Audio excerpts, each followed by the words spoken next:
اعوذ باللہ من الشیطان الرجیم بسم اللہ الرحمن الرحیم۔ پچھلی ویڈیو میں ہم نے جماعت داہم کا سبق ملمہ کا آدھے یونٹ کا جائزہ لیا تھا۔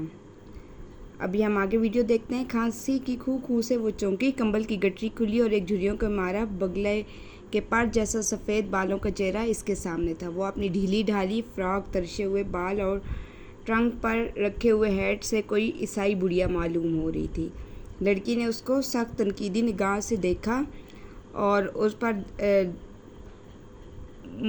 نگاہ سوکھی مونڈی بڑھیا پر ڈالی اور پھر دل ہی دل میں خشک سات پر افسوس کرنے لگی۔ کاش اس پوکھر کا مطلب ہے تالاب کے پانی کی طرح ساکت بڑھیا کے بجائے کوئی سمندر کی سی بے چین نوجوان لڑکی یہاں ہوتی جو اس کے ریشمی برقعے میں دیکھتے ہوئے چہرے کو رشک سے دیکھتی۔ کلی نے اندر آ کر لڑکی کو بتایا کہ ٹکٹ گھر کھل گیا ہے۔ لڑکی اٹھ کر اس کے ساتھ ہولی۔ رستے میں وہ ادھر ادھر کی دیکھتی جا رہی تھی، کہیں وہ نوجوان اس سے 3rd کلاس کا ٹکٹ لیٹے نہ دیکھ لے۔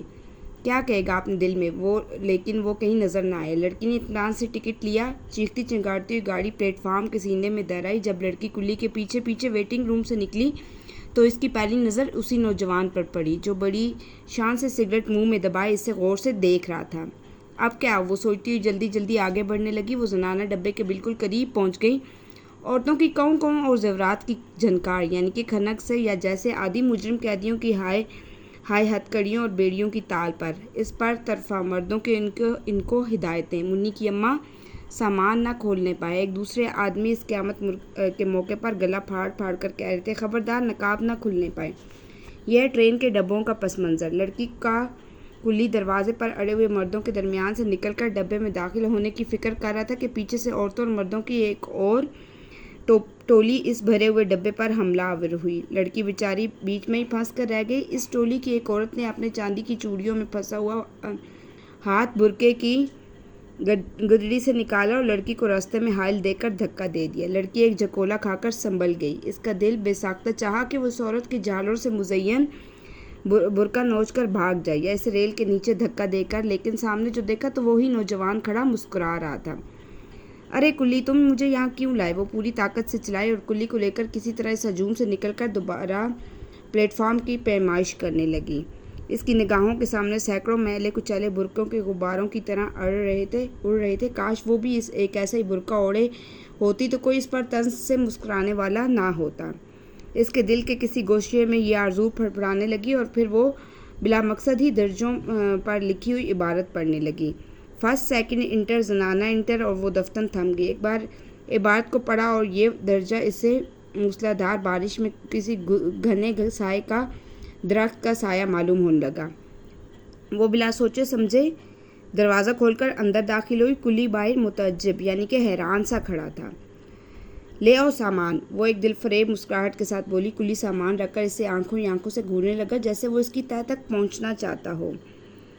لڑکی بھانپ گئی۔ اس نے بٹوا نکالا اور ایک چمکتی ہوئی اٹھنی، یعنی کہ 50 پیسہ اس کی طرف بڑھا دیا۔ کلی کا چہرہ جو حقارت کی جذبات کے باعث بری طرح لٹکا ہوا تھا ایک دم کھل اٹھا۔ مزدور کو مزدوری چاہیے، اس سے کسی معاملات سے کیا غرض؟ اس نے اٹھنی کو مل کر دیکھا جیسے وہ گویا یقین کرنا چاہتا ہو کہ واقعی اس ہلکے پھلکے اسباب یعنی کہ سامان کی اٹھوائی 8 آنے بھی ہو سکتی ہے۔ سیٹی کی آواز سن کر کلی اتر گیا اور پھر لڑکی کی انابی ہونٹوں پر ایک انابی یعنی کہ گلابی ہونٹوں پر مسکراہٹ ٹھہرنے لگی۔ وہ دروازے سے لگ کر کھڑی ہو گئی۔ اس نے دیکھا کہ وہ نوجوان اوور کوٹ جیبوں میں ہاتھ ٹھوسے کھڑا میٹھی میٹھی نظروں سے تاک رہا تھا۔ گاڑی کو جنبش ہوئی، یعنی کہ گاڑی چل پڑی اور وہ دوڑ کر آگے چلا گیا۔ اسٹیشن کی دکانیں خوانچے والے کلی اور اس کی نظروں کے سامنے بھاگ رہے تھے۔ وہ دیر تک کھڑی اسٹیشن کی بتیوں کو جو اب اندھیروں میں جگنوں کی طرح چمک رہی تھی گھورتی رہی۔ آخر گھپ اندھیرے میں اس کی نظر ٹھوکریں کھانے لگی۔ اب وہ اپنے ڈبے کی طرف متوجہ ہوئی۔ وہ 2 سیٹوں پر 2 عورتیں رنگین لحافوں میں لپٹی ہوئی تھیں اور ان کے ارد گرد بھاری بھرکم بکسا اور بڑی بڑی پوٹلیاں اس طرح پھیلی ہوئی تھیں کہ کسی کے بیٹھنے کی جگہ ہی نہ تھی۔ تیسری سیٹ پر کونے میں ایک عورت بالکل دبلی پتلی بیٹھی اپنے بچے کو دودھ پلا رہی تھی۔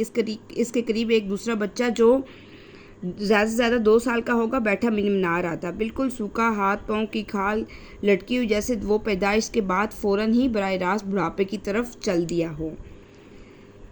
زیادہ سے زیادہ وہ 2 سال کا ہوگا۔ منمنا رہا تھا۔ ڈبے پر عجیب ازمہال طاری تھا، یعنی کہ عجیب عالم تھا۔ لڑکی بددل ہو کر اس سیٹ پر ٹک گئی۔ ایک چھوٹے سے اسٹیشن پر گاڑی رکی اور لڑکی کا دل پسلیوں سے سر ٹکرانے لگا۔ اگر کوئی اس وقت اس کا ٹکٹ دیکھے تو اسے پھریاں آنے لگیں، یعنی کہ کپ کپی طاری ہونے لگے۔ 2 منٹ بعد گاڑی چل دی اور لڑکی سوچنے لگی، آخر اس ملمہ کا کیا فائدہ؟ ملمہ کا مطلب ہے بناوٹ۔ اوپر کا جو منظر بیان کیا گیا ہے وہ ٹرین کا پس منظر ہے، یعنی کہ اس بناوٹ کا کیا فائدہ جو ذرا سی رگڑ سے اتر جائے، یعنی کہ جو انسان کا اصلی چہرہ سامنے آ جائے۔ دنیا میں امیر غریب سبھی تو ہیں، بھلا ایک قیمتی اوور کوٹ والے نوجوان سے اس قدر متاثر ہونے کی کیا وجہ تھی؟ یعنی کہ وہ لڑکی وہ اس قیمتی کوٹ والے سے اتنا متاثر کیوں ہو رہی تھی؟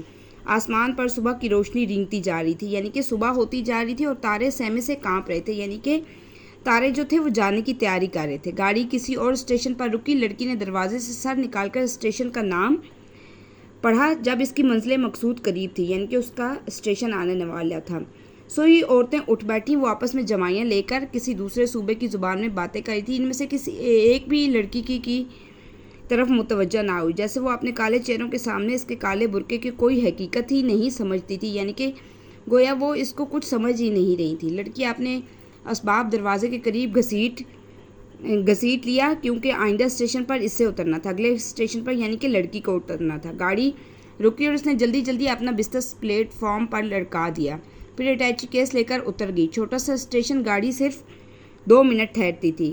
ٹرین نے سیٹی دی اور وہ اس نوجوان پر ایک الوداعی نظر ڈالنے کے لیے رکی، یعنی کہ خدا حافظ والی نظر۔ اس کا خیال تھا کہ وہ یقیناً کسی اگلے اسٹیشن پر اترے گا۔ وہ بہت خوش تھی، اس لیے کہ اس نے مفلسی کو اس امیر نوجوان کے سامنے چھپا لیا تھا، یعنی کہ اس امیر کوٹ والے نوجوان پر اس کی غریبی، یعنی کہ اس کو ظاہر نہ ہوئی۔ لیکن وہ یہ دیکھ کر سناٹے میں آ گئی کہ وہ نوجوان اس سے ذرا فاصلے پر کھڑا ٹرین میں بیٹھے ہوئے آدمی سے الوداعی مصافحہ کر رہا تھا، یعنی کہ اس نوجوان کو بھی اسی اسٹیشن پر اترنا تھا۔ لڑکی گھبرا کر کلی کو پکارنے لگی۔ ایک بوڑھا آنکھیں ملتا ہوا بڑھا اور اس کا سامان اٹھا کر چلنے لگا۔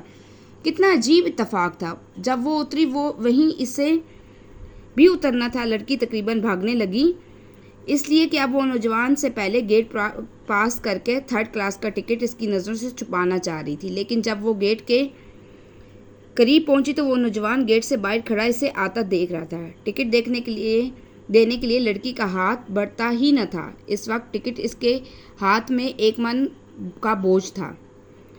وہ ایک لمحے تک تذبذب کی حالت میں کھڑی رہی، آخر اسے ٹکٹ دیتے ہوئے شکست مان لینا پڑی۔ وہ مزمل، یعنی کہ تھکے ہوئے قدموں سے باہر نکلی۔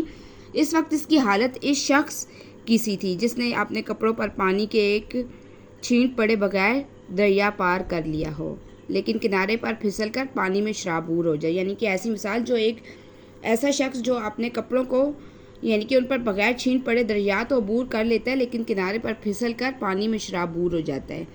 اس سے اب نوجوان کہیں نظر نہ آیا، شاید وہ اس کی نگاہوں میں اب کوئی درجہ نہ رکھتی تھی یا احساس اس کے سینے کو بھرمار رہا تھا۔ وہ تانگے پر بیٹھ کر رو دی۔